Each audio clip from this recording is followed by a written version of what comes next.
मैंने ना कहीं पे एक कमेंट पढ़ा था कि एक भाई एक जो कोई तो हैं वो बोल रहे थे कि मेरे ऑफिस में एक लड़की है जिससे मैं ना शादी करना चाहता हूँ, मुझे बहुत पसंद है और उसकी तरफ से भी हाँ है, बट वो मुझे थोड़ा सा इंटरेस्ट कम दिखाती है। जैसे मैं उसे अपना 100% देता हूँ, या उसका मैसेज आया या कॉल आया या कुछ भी काम है तो वो मुझे फुल कॉन्फिडेंस के साथ बताती है और मैं वो करता हूँ।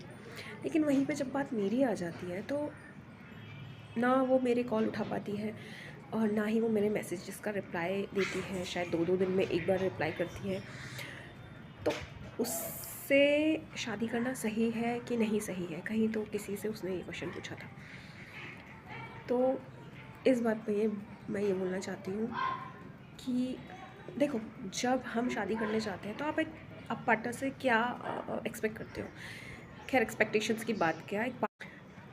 मैंने ना कहीं पे एक कमेंट पढ़ा था कि एक भाई एक जो कोई तो हैं वो बोल रहे थे कि मेरे ऑफिस में एक लड़की है जिससे मैं ना शादी करना चाहता हूँ, मुझे बहुत पसंद है और उसकी तरफ से भी हाँ है, बट वो मुझे थोड़ा सा इंटरेस्ट कम दिखाती है। जैसे मैं उसे अपना 100% देता हूँ, या उसका मैसेज आया या कॉल आया या कुछ भी काम है तो वो मुझे फुल कॉन्फिडेंस के साथ बताती है और मैं वो करता हूँ।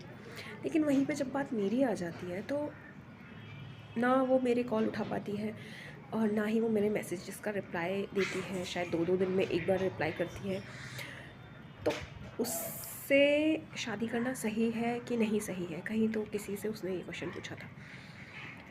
तो इस बात पे मैं ये बोलना चाहती हूँ कि देखो, जब हम शादी करने जाते हैं तो आप पार्टनर से क्या एक्सपेक्ट करते हो?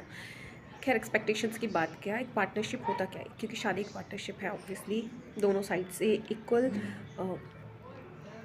रिस्पॉन्सिबिलिटीज़ होती हैं, इक्वली आपको एक दूसरे के लिए चीज़ें करनी है किसी भी वे में।